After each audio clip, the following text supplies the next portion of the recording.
Selamat siang buat semua seperti biasa. Dan kemarin Empu sudah menyelesaikan bilah mandau pesanan dari saudara kita yang berasal dari Jakarta. Nah, ini sudah dibersihkan, kemarin warnanya hitam nih. Teman-teman bisa melihat tuh sudah ada ukiran yang seperti ini di sini. Ini bilah tempilan pancuk 2, panjangnya 50 cm. Nah, nih bilah tempilan pesanan beliau. Kemudian pada hari ini juga saya berusaha menyelesaikan bilah tempilan Bepanyar pesanan saudara kita dari Jambi. Nah, kebetulan bilah tempilan yang dibuat ini adalah bilah tempilan yang jenisnya termasuk rumit karena dia pada ujungnya dia tidak pakai empaku. Di sini ya tidak pakai empaku di sini, tetapi dia memakai rewirak. Nah, memakai rewirak ini agak berat karena dia banyak ukirannya di sininya. Dan sudah beberapa hari saya berusaha untuk menyelesaikannya, tetapi kayaknya hari ini belum selesai, mungkin besok selesai. Mudah-mudahan saudara kita dari Jambi ada menontonnya. Itu saya berusaha membuat yang terbaik menurut saya, tetapi bukanlah bisa dibandingkan dengan mandau-mandau tua yang lebih baik tentunya daripada buatan saya. Saya juga hitungannya masih belajar gitu. Nah, ini ukirannya harwirang yang saya buat sudah sekitar 75%. Nah, ini, nah itu teman-teman bisa melihat. Nah, ini ukirannya kecil-kecil. Nah, ini ada juga rewirak di sini kecil, dia lebih mutar. Nah, ini sampai di sini ini mutar juga. Nanti sampai ke sini, ini sampai ke sini. Kemungkinan ini bertitik emas nanti di sini atau di sini, entah di mana. Terus di belakangnya ini tetap memakai kuningan, kalau emas kayaknya ndak cukup. Nah, ini ada bitik malak bahasa kami di sini sudah saya buat. Nah, ini jadi tinggal proses pembuatan bilah mandaunya diselesaikan. Nah, ini mudah-mudahan saudara kita dari Jambi menontonnya. Bilah tempilan ini panjangnya kisaran sekitar 50 cm juga. Nah, itu. Nah, ini nanti akan dibuat secantik mungkin menurut saya seperti itu. Nah, ini dia mungkin bisa dilihat sekali lagi itu pesanan beliau saudara kita dari kota Jambi. Nah, ini.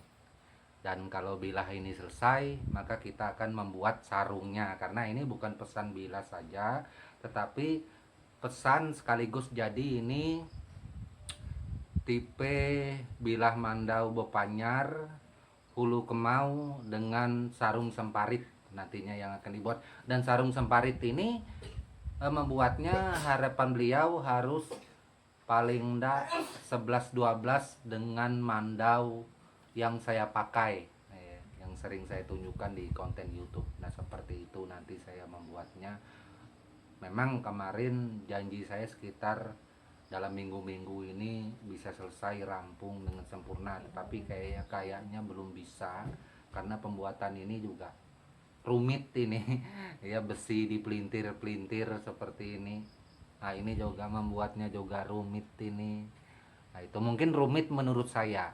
Nah, mungkin juga menurut saudara kita yang lain, wah mudah saja itu. Ya mungkin saja. Nah, itu karena masing-masing orang itu mempunyai cara mengerjakannya dengan tata caranya dia seperti itu, saya kira. Nah, inilah bilah mandau yang kita kerjakan untuk pada saat ini. Di samping mandau-mandau pesanan saudara kita yang lainnya juga, saya Puglol juga berharap untuk bersabar.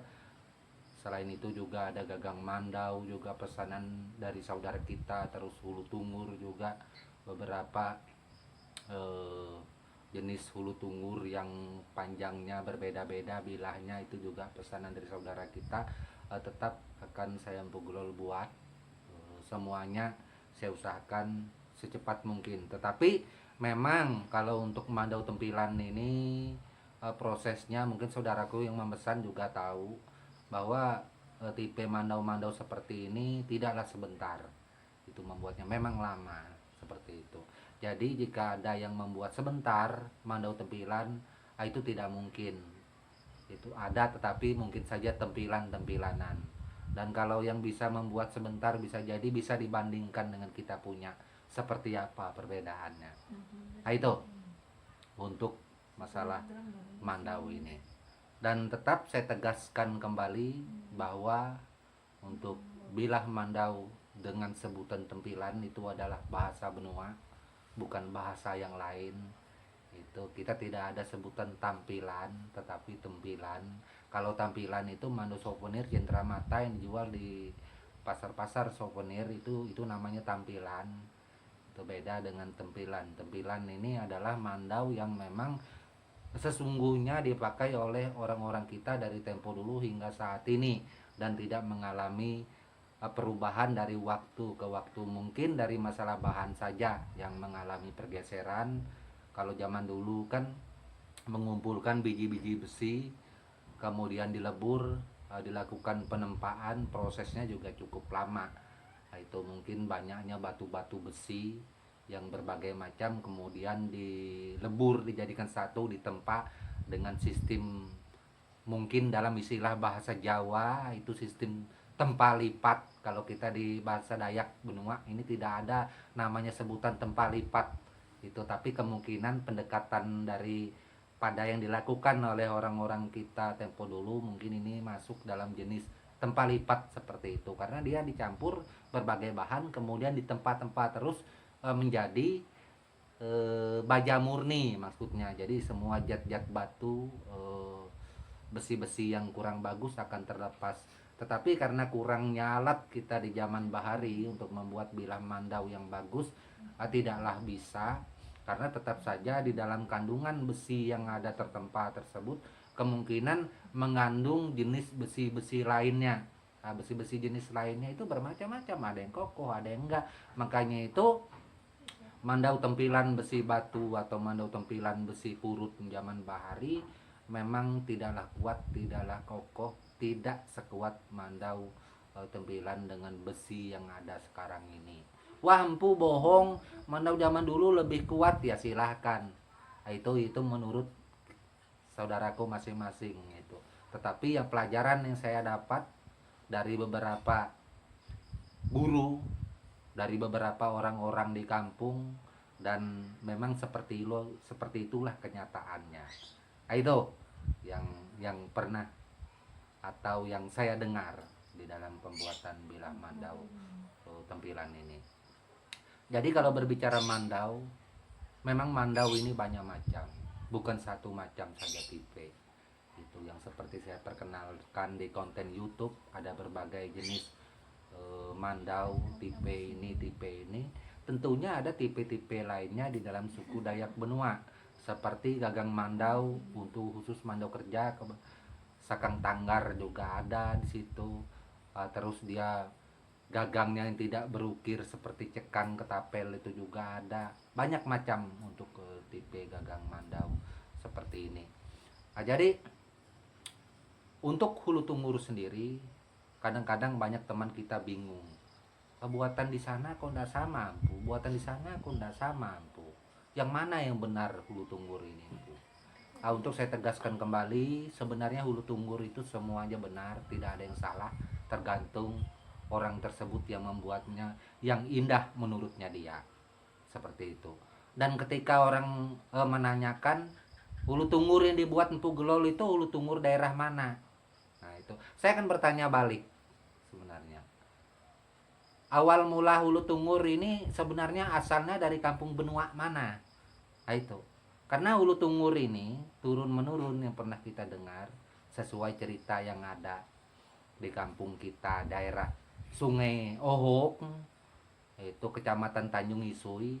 Dari Sungai Ohok termasuk kita Sungai Jelau, kemudian sebagian, terus kita wilayah Bongan.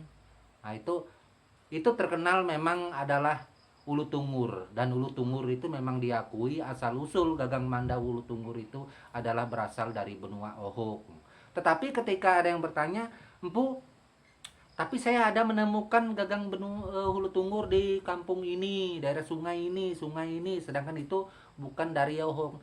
Ya kemungkinan saja benar, karena orang benua ini kan melakukan perkawinan-perkawinan ke daerah-daerah benua lainnya seperti itu, maka kemungkinan mandau seperti ini bisa terbawa ke sana dan tinggal di sana.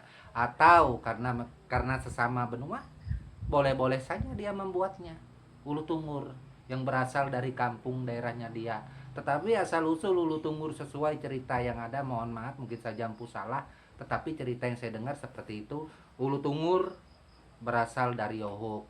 Makanya itu ketika di zaman Bahari ada orang benua dari Yohok hijrah atau datang ke kampung lain, kampung Dayak benua lain ketika acara besar, orang tidak bertanya kepada seseorang tersebut. Orang melihat mandaunya aja sudah tahu. Wah, ini kalau dilihat mendaunya ini dipakainya tempilan mendau hulu tungur bekirip. Ini benua teohok mendau tempilan ulu nisit nohok. Nah, ini tempilan orang dari benua ohok. Nah, makanya itu sesuai beberapa kali yang disebut seperti itu, maka kebanyakan saudara kita juga mengatakan seperti itu. Dan saya pernah membawa ulu tungur, waktu itu kebetulan saya pergi ke daerah saudara kita di daerah Besi sana, jalan membawa mandau tempilan ulu tungur ketika ada kerjaan waktu itu mengukir di sana. Nah, jadi saudara kita di sana tidak menanyakan lagi, begitu melihat mandau yang saya bawa, wah, oh mandau berarti isin ohok. Nah, sudah disebut dengan ohok. Jadi hulu tungur memang terkenal adalah mandau benua asal usul dari ohok. Seperti itu kira-kira. Ampu salah. Ya terserah, saya juga tidak pernah mengatakan saya benar. Mungkin ada referensi lain yang benar, jangan terlalu meyakini apa yang saya omongkan, mungkin saja salah. Seperti itu. Saya dari dulu kalau mengatakan sesuatu apalagi hal seperti ini ya mungkin saja bisa salah. Beda dengan konteks yang saya sampaikan ketika itu wara, ketika itu sentangi, ketika itu menyangkut artinya asal usul yang memang disampaikan oleh pengewara turun menurun. Nah, itu saya tidak pernah yang seperti itu, dan itu saya sangat meyakinkan artinya 99% benar seperti asal usul mandau yang saya ceritakan. Itu kebenarannya seperti itu untuk kami Dayak Benua seperti itu. Oke, mungkin itu saja yang dapat saya sampaikan buat semua saudaraku, dan semoga saja seperti biasa bermanfaat di siang hari ini untuk kita semuanya dalam konteks seni dan budaya, terutama masalah permandauan ini. Dan saya juga tidak pernah membeda-bedakan mandau dari mana saja, semuanya bagus. Itu tergantung saudaraku saja yang memilihnya. Itu seperti biasa. Oke, akhir kata saya ucapkan buat kita semua, salam budaya dan tabe selalu untuk kita semua, amin.